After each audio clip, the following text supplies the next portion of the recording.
नायाब है, ये जोड़ शानदार है।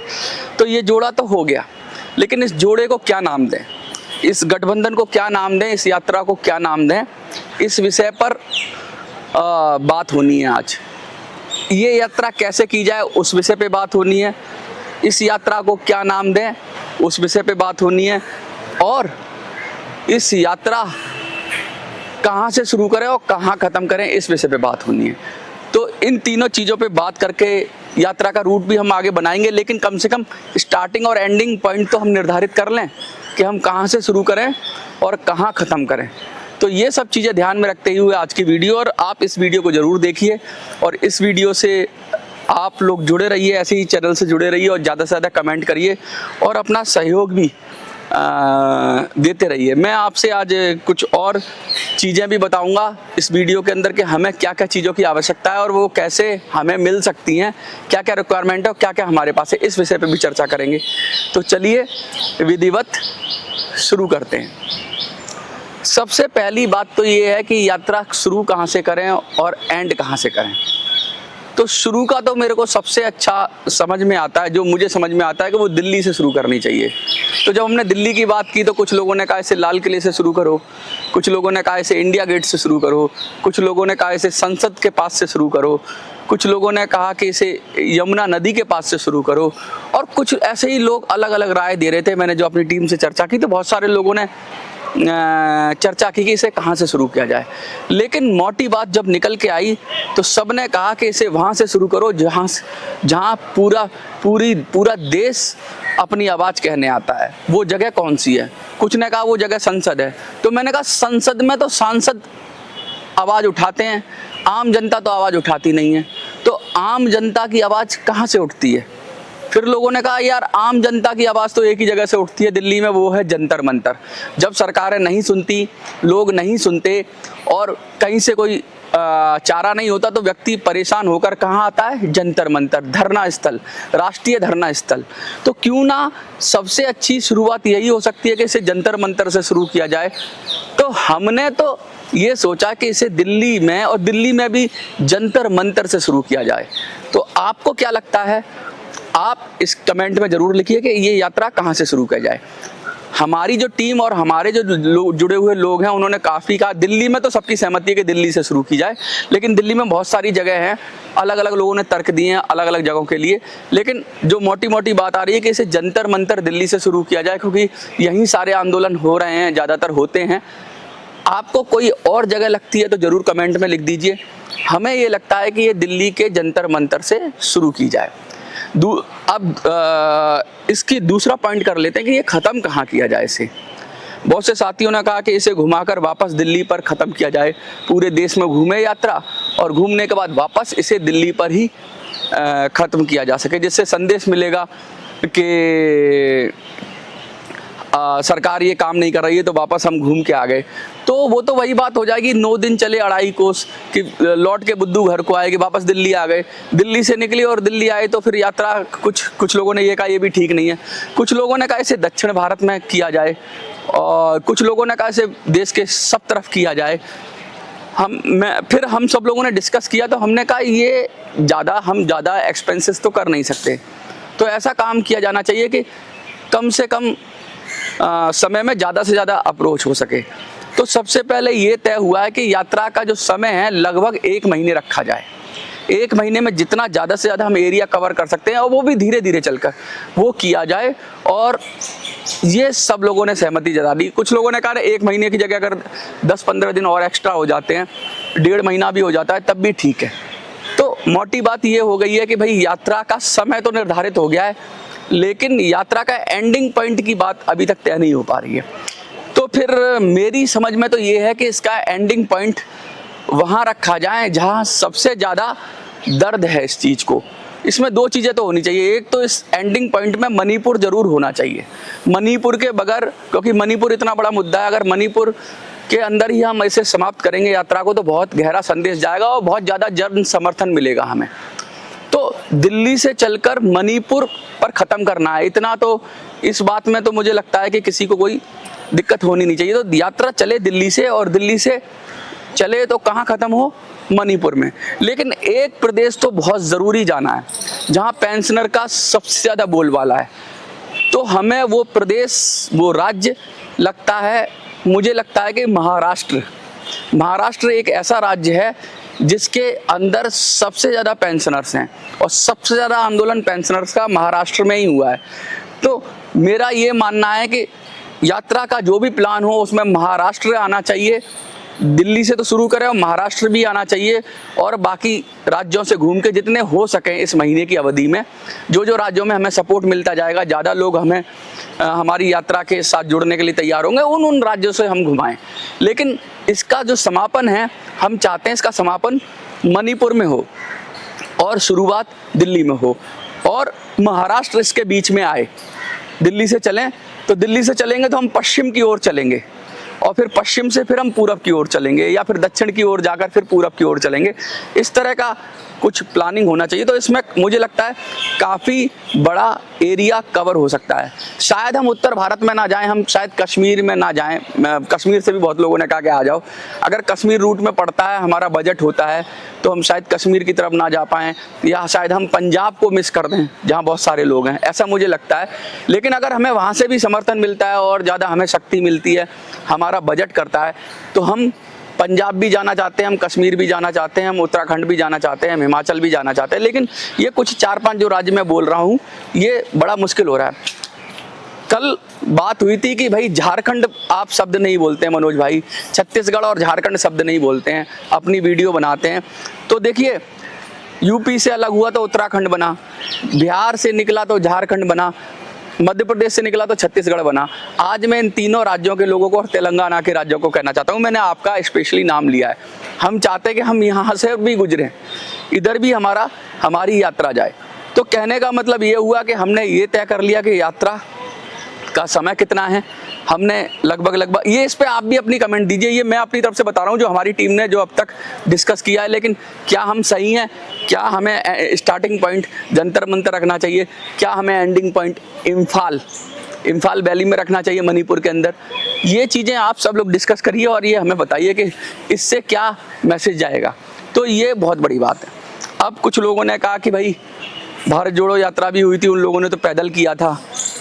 तो जो भारत जोड़ो यात्रा थी वो एक रूट पे थी और उनके पास बहुत सारे असेट्स थे, बहुत सारी चीज़ें थी, पैदल थे लेकिन उनके पास गाड़ियाँ थी, सब काफिला था। हम बेसिकली हम इस यात्रा को गाड़ियों के काफिले के साथ नहीं, सिर्फ हम इसको कैसे प्लान करें इस विषय पे काफ़ी चर्चा हो रही है। कुछ लोगों ने कहा कि इसे आप 2 व्हीलर से भी कर सकते हैं, बहुत कम बजट में हो जाएगा। 2 व्हीलर से यानी कुछ मोटरसाइकिल्स लेकर हम इसको निकल जाएं तो वो बहुत कम हो जाएगा। लेकिन फिर उसमें हमें बहुत सारे, हमारे पास इक्विपमेंट होंगे, कैमरास होंगे या हमारी वीडियोस वगैरह जो आपको रास्ते में मिलेगी, उसमें थोड़ी सी मुश्किल आ सकती है। तो अंत में ये कहा गया कि ना तो पैदल इसे हम कर सकते हैं, ना इसे हम 2 व्हीलर पे कर सकते हैं। इसके करने के लिए हमें कम से कम एक कार की ज़रूरत होगी, एक व्हीकल की ज़रूरत होगी। तो उस व्हीकल के बारे में भी हमने काफ़ी रिसर्च की। देखिए, मैं आप शेयर कर रहा हूँ सारा जो हम लोग कर रहे हैं, इसके बाद आप भी इस पर चर्चा करिए और बताइए। तो बहुत सारे व्हीकल्स लोगों ने कहा कि भाई ऐसी गाड़ी, मजबूत गाड़ी होनी चाहिए क्योंकि लंबी यात्रा पर जा रहे हैं। कुछ लोगों ने कहा नई गाड़ी होनी चाहिए, कुछ लोगों ने पुरानी गाड़ी होनी चाहिए। लेकिन मोटी मोटी बात ये समझ में आ गई कि भाई छोटे व्हीकल से काम नहीं चलेगा, गाड़ी ऐसी होनी चाहिए जिसमें 5-6 लोग आराम से बैठ के जा सके और सामान भी कैरी कर सके। तो बहुत सारी हमने बात की, माफ़ करिएगा, बहुत सारी गाड़ियों पर हमने फोकस किया। तो हमने कुछ गाड़ियां चूज़ की हैं। कुछ लोगों ने कहा कि बोलेरो एक गाड़ी होती है, वो काफ़ी मजबूत होती है, या फिर स्कॉर्पियो है, वो भी काफ़ी मजबूत होती है। लेकिन इसमें जो सामान रखने की और जो हमारी इक्विपमेंट है, छोटे मोटे हमारी चीज़ें हैं, वो रखने की उतनी शायद जगह नहीं होती है। तो अगर हमारा जो फर्स्ट प्रेफरेंस है, सबने कहा कि टोयोटा की हाइलक्स एक गाड़ी होती है जिसको हम ऐसा बोलते हैं कि आगे कार की शेप होती है, पीछे ओपन एक डाला होता है उसके अंदर, जिसके अंदर हम काफ़ी सारी चीज़ें रख सकते हैं। तो सब लोगों ने कहा हमारी जो ये अगर गाड़ी आप यात्रा के लिए, तो टोयोटा हाइलक्स गाड़ी है वो सबसे बेहतर है। टोयोटा की हाइलक्स गाड़ी, एक तो 4x4 भी है शायद उसमें व्हील, तो मतलब कहीं भी फंसने की गुंजाइश नहीं है। दूसरा, उसके अंदर आप अपनी इक्विपमेंट लगा सकते हैं, अपना सेटअप लगा सकते हैं। पीछे वाला जो है वहाँ पर आप वीडियोस बना सकते हैं, लोगों से मिल सकते हैं, मंच का भी वो काम कर सकती है, और उसमें 5 लोग 4 लोग आराम से बैठ सकते हैं, और उसके साथ साथ उसमें सामान भी आ जाता है। तो हमारी सबसे पहली पसंद ये है टोयोटा हाइलक्स। अगर ये गाड़ी है तो बहुत बढ़िया। दूसरे नंबर की हमारी जो गाड़ी है स्कॉर्पियो, तीसरे नंबर पे बोलेरो जो महिंद्रा की हैं। ये तीन गाड़ियाँ में जो भी हमारे पास अवेलेबल हो जाएगी उससे हम करेंगे, लेकिन हमारी प्रायोरिटी है कि टोयोटा हाइलक्स हमें मिल जाए तो इस यात्रा को हम बहुत अच्छी तरह से कर सकते हैं, क्योंकि उसमें हमारा कैमरा भी माउंट हो जाएगा और बहुत सारी विषयों पर चर्चा हो जाएगी। तो चलिए ये बता देते हैं कि ये इसमें से कोई भी गाड़ी होगी आपकी नज़र में हो या किसी के पास हो। ये देखिए, हमें लोगों के सहयोग से ही काम करना है। हम चाहते हैं इसमें हमारा खर्चा कम से कम हो। तो आज मैं इस वीडियो के माध्यम से कहना चाहता हूं कि अगर इन तीनों गाड़ियों में से या इससे मिलती जुलती कोई गाड़ी हो आपके पास गाड़ी हो, हमें 1.5-2 महीने के लिए अगर मिल सकती है कम से कम किराए पे, अगर कोई व्यक्ति देना चाहता है 1.5-2 महीने के लिए, वॉलंटियरिंग करना चाहता है, कहना चाहता है भैया यूज़ कर लो, तो उसका जो मेंटेनेंस है वो तो हम कर लेंगे। थोड़ा बहुत किराया भी लेना चाहता है तो कोई दिक्कत नहीं, हम किराया भी दे देंगे। लेकिन अगर किसी के पास गाड़ी है तो हमें गाड़ी की ज़रूरत है, क्योंकि हम नई गाड़ी खरीद नहीं सकते, बहुत कॉस्टली है और हमें 1-1.5 महीने के लिए ही चाहिए यात्रा के लिए। और किराए पे अगर हम बाहर से लेते हैं तो उसकी कीमत लाखों में चली जाती है। लेकिन अगर किसी व्यक्ति के पास है इनमें से कोई भी गाड़ी और वो हमें 1-1.5 महीने के लिए दे दे, उसकी यूज नहीं हो रही है और उसके बदले में हम उसको कुछ ना कुछ किराया भी देने को तैयार हैं, थोड़ा कम ले ले हमसे, हम ये चाहते हैं, क्योंकि ये समाज का काम है, सामाजिक काम है, तो इसको तो समाज से ही लेके ही चलना पड़ेगा। तो आपकी नज़र में, आपके जानने वालों में से आपके पास या किसी के भी पास आप अपनी आंखें खुली रखिए। आपका काम ये, आप लोग देख रहे हैं, आप मदद कर सकते हैं तो आप मदद करिए, या फिर आपके नज़र में कोई ऐसा व्यक्ति है जो हमारी मदद कर सकता है, वो इस यात्रा में चलना चाहे तो हमारे साथ चल भी सकता है। अगर कोई व्यक्ति जिसके पास ये गाड़ी है और वो कहता है मनोज भाई इस यात्रा में मैं आपके साथ चलता हूँ, उसके अंदर जो डीजल पेट्रोल जो भी खर्चा है टोल वोल का वो हम करेंगे, कोई दिक्कत नहीं। अगर किसी के पास ये गाड़ी है और वो हमारे साथ चलना चाहता है या हमें दे दे, चले तो बहुत बढ़िया है, तो उसका भी स्वागत है, और नहीं भी चलना चाहता तो हमें दे दे। तो हम चाहते हैं कि हमारी सबसे बड़ी समस्या जो है वो हल हो जाएगी, और मुझे लगता है सबसे बड़ा काम हम कर लेंगे। कुछ लोगों से मेरी बात भी हो रही है, मैं आपको बता दूं, अभी तो मैंने ये पब्लिक डोमेन में बात डाल दी, कुछ लोगों से बात हो रही है, लेकिन कुछ लोग शर्तों पे देना चाहते हैं। कुछ लोग कहते हैं कि हम आपकी मदद कर देंगे, ये बदले में आप हमें क्या देंगे। एक ने कहा कि हमारा गाड़ी के नीचे एडवर्टाइजमेंट लगा लेना। ऐसे भी लोग आए हैं कि वो कह रहे हैं एक तरह की स्पॉन्सरशिप, कि कोई पॉलिटिकल नेता है, उसके पास, नेताओं के पास तो कमी नहीं है, कोई सी पार्टी के हैं, कि यार हमारी पार्टी का फेवर कर दो। तो मैं उन लोगों से बचना चाहता हूं, क्योंकि ये किसी पार्टी की लड़ाई नहीं है, ये पूरे देश की लड़ाई है। मैं चाहूं तो शायद कोई ना कोई मुझे अवेलेबल करा देगा, इसीलिए मैंने ये पब्लिक डोमेन में डाला है कि आप लोग मेरे लिए अवेलेबल करा दो या हमारे लिए अवेलेबल करा दो, जिससे हमारे ऊपर कोई दबाव ना रहे और हम फ्री होके आराम से आपकी बात करें। अगर हम किसी व्यक्ति से ऐसे ले लेंगे जो हमें इन्फ्लुएंस करेगा तो शायद हम उतनी मजबूती से आपकी बात नहीं रख पाएंगे। तो ये गाड़ी की बहुत आवश्यकता है, टोयोटा हाइलक्स हो, स्कॉर्पियो हो, या फिर कम से कम बोलेरो तो ही हो, और इसके इर्द गिर्द कोई भी हो जिसमें 4-5 लोग आराम से बैठ सकते हो, थोड़ा सामान रखा जा सकता हो। 5 लोग तो मिनिमम चाहिए। एक कैमरे के लिए चाहिए हमें, एक एडिटर चाहिए, एक मैं हो गया, एक ऐसा आदमी चाहिए जो कम से कम गाड़ी के बारे में एक्सपर्ट्स हो। वैसे तो हम सब लोग गाड़ी चला लेते हैं, लेकिन वो गाड़ी के मामले में एक्सपर्ट हो, जो थोड़ा बहुत गाड़ी के अंदर कोई खराबी वराबी हो तो उसको भी हैंडल कर सकता हो, या फिर वो व्यक्ति हो जिसकी गाड़ी है। तो एक वो हो गया। एक व्यक्ति और हमारे पास रहेगा एडिशनल, जो बहुत सारी हमारी चीज़ों को मैनेज करेगा। ये 5 की टीम हम बनाकर चलना चाहते हैं, और बाकी लोकल गाड़ियां जैसे जुड़ेंगी हमारे साथ, जैसे हम हरियाणा में, तो हरियाणा के कुछ लोग अपनी गाड़ी के साथ जुड़ना चाहते हैं तो वो जुड़े, स्वागत है उनका। ऐसे लोग, गाड़ियाँ जुड़ती रहेंगी हमारे साथ काफिले के साथ और हटती रहेंगी, लेकिन एक गाड़ी हम चाहते हैं कि उसे दिल्ली से चले और इम्फाल तक ले जाएँ। ये हमारी योजना है, और उसके लिए हमें गाड़ी की आवश्यकता है। गाड़ी की, अगर हमारे पास गाड़ी की कम किराए में गाड़ी मिल जाए हमें, तो आप भी ऐसी सजेस्ट करिए, कोई आपका जानने वाला हो जो कम किराए में देना चाहता हो, या फिर किराया ना ले तो सोने पे सुहागा, समाज के लिए अगर उसका इतना भाव हो। और हमें इन्फ्लुएंस ना करे भाई, गाड़ी शर्त पे ना दे कि भाई तुमको ऐसा करना पड़ेगा, मेरा बोर्ड लगाना पड़ेगा। ये ऐसा आदमी नहीं चाहिए, जो स्वेच्छा से दे दे, समाज के लिए दे दे, उसका हम धन्यवाद करेंगे। और वो स्वयं चलना चाहता है तो स्वयं भी चले, ये हमारी इल्तिजा है, ये हमारी रिक्वेस्ट है।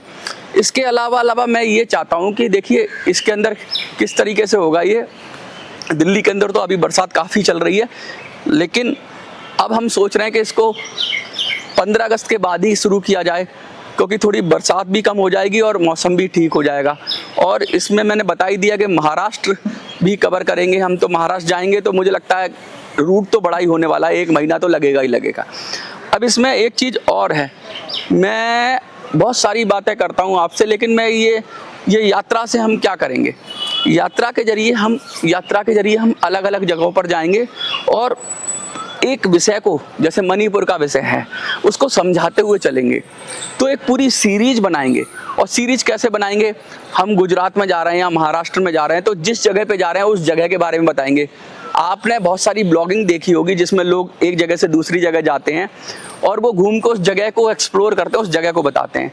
लेकिन मैं चाहता हूँ कि वो हम उस तरह से ना करें, हम घूमते हुए जाएं, जगह जगह लोगों से मिलते हुए जाएं, लेकिन हम इस मुद्दे को एक्सप्लोर करें। इसको हम पॉलिटिकल ब्लॉगिंग कह सकते हैं या हम सोशल ब्लॉगिंग कह सकते हैं। आप क्या नाम देते हो ये आपके ऊपर है, लेकिन मैं इसको कह रहा हूँ सोशल ब्लॉगिंग। सोशल ब्लॉगिंग यानी एक समाज का एक मुद्दा लिया, चाहे वो मणिपुर या पेंशनर्स का, और उसकी परतें खोलते हुए हर वीडियो में आपको कुछ नया मिलेगा। इसमें हम 2 वीडियो बनाना चाहते हैं एक दिन के अंदर। मैं ये भी बता दूं, एक वीडियो पेंशनर के लिए होगी और एक वीडियो मणिपुर के विषय को समझाते होगी। पेंशनर की एक एक चीज़ समझाएंगे, ABCD। हर वीडियो अलग होगी दूसरी वीडियो से। हर वीडियो में हम पेंशनर का संघर्ष बताएंगे, उसके बाद पेंशनर को क्या करना चाहिए, क्या उपाय होना चाहिए, पूरा पेंशन का मुद्दा पूरे देश को समझ में आ जाए। 30-40 वीडियो हम बना दें जिससे पूरी पेंशनर के लिए पूरा एपिक एक ग्रंथ बन जाए। इसी तरह मणिपुर की मणिपुर का इतिहास, मणिपुर के अंदर क्या प्रॉब्लम है, क्यों ये झगड़ा हो रहा है, एक सब्जेक्ट लें, उसे विस्तार से चर्चा करें, उसमें आंकड़े दें और लोगों को समझाएं, जिससे लोग मणिपुर को भी समझ जाएं और पेंशनर की समस्या को भी समझ जाएं। तो एक दिन के अंदर 2 वीडियो बनानी है, अलग अलग लोकेशन पे बनानी है, एक मणिपुर के लिए, एक पेंशनर के लिए। तो ये भी हमें काम करना है। इसकी बहुत सारी एडिटिंग होगी, बहुत सारे इक्विपमेंट होंगे, ये भी करना है। और हम चाहते हैं कि किसी पॉइंट पर बैठ के किए जाए। हम गाड़ी के अंदर भी, अगर जैसे हमें टोयोटा हाइलैक्स मिल गई गाड़ी, टोयोटा हाइलैक्स, तो उसके अंदर तो हम जो पीछे है ना, वहाँ पर अपना सेटअप लगा के गाड़ी अगर हम कम स्पीड पर चलाकर वहाँ चेयर वगैरह फिक्स करके कैमरा लगा के हम उस पर बैठकर भी कर सकते हैं। तो आपको पूरा, हम चाहते हैं कि एक ओवर व्यू, पूरा एरिया हम कहाँ हैं वो भी दिखे और साथ में मुद्दा भी दिखे। थोड़ा देखिए कहना है इंटरेस्टिंग बनाना पड़ता है विषय को, जिससे और लोग जुड़े, लोगों को देखने में अच्छा लगे। और इसका उद्देश्य क्या है, ऐसा करने का उद्देश्य क्या है? ऐसा करने का उद्देश्य है कि लोगों को ज़्यादा से ज़्यादा जोड़ा जाए। बहुत सारे लोग ऐसे हैं जो भारत को एक्सप्लोर करना चाहते हैं, भारत को देखना चाहते हैं, लेकिन उनका पेंशनर के मामले में कोई इंटरेस्ट नहीं है, मणिपुर के मामले में कोई इंटरेस्ट नहीं है। लेकिन हम ये चाहते हैं कि भारत को एक्सप्लोर करें, भारत को दिखाएं, लेकिन उसके साथ साथ ये पेंशनर का मुद्दा भी दें, उसके साथ साथ मणिपुर का मुद्दा भी दें, जिससे हमें ज़्यादा ऑडियंस मिले, जिससे हमारे मुद्दे को वो भी समझें जो पॉलिटिक्स में इंटरेस्ट नहीं लेते। ऐसे लोग भी जुड़ें, और ख़ासकर 7-8 करोड़ ऐसे लोग हैं जो लगातार, उनको पता ही नहीं है कि EPS 95 होता क्या है, लेकिन वो भी पेंशन फंड में उनका भी पैसा जाता है। उनको सजग करके उनको जागृत करना है। तो ये जागृत करने के लिए आपको ऐसा तरीका अपनाना पड़ेगा जो थोड़ा जिसमें थोड़ा इंटरेस्ट हो, जिसमें थोड़ा लोगों को देखने में अच्छा लगे, लोग रिलैक्स फील हो, और जब वो रिलैक्स फील करें उसी समय हम अपना मुद्दा उनके दिमाग में डालने की कोशिश करें, जिससे कि ज़्यादा से ज़्यादा लोगों तक इम्पैक्ट पहुँचे। और वो लोग भी जो नॉन पॉलिटिकल हैं, जो न्यूज़ वगैरह नहीं देखते हैं, जिनको ज़्यादा